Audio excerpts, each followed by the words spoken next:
What's up, everybody? We are here in Kisumu County at one of our plant sites.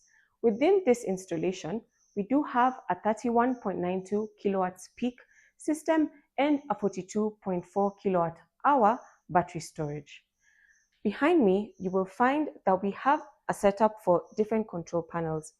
Within this home, the systems and appliances that are used in the house are 110 volts. So that's why we have this step down to take the 240 volts down to 110 to keep the appliances safe from all the energy that's coming into the house. Above, you will see a day inverter. It is 50 kilowatts in terms of size. You can tell from the control panel that you can see all the energy that is being gotten from the sun radiation, and also it shows that the plant is off-grid.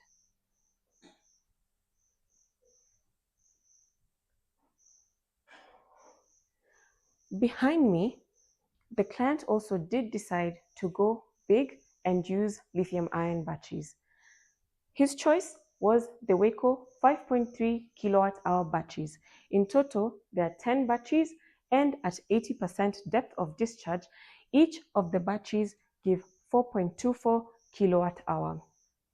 These batteries, in terms of warranty, it gives 10 years warranty, and with responsible use can give you over 20 years for you to use them without having to change them.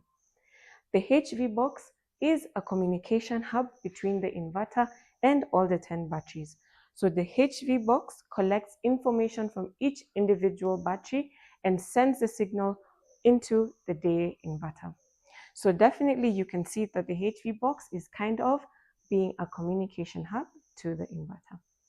For this installation and more installations that you may want to have, whether for your commercial business, your industrial business, you can reach out to us on info@powerafricasolar.com or call us with the numbers below.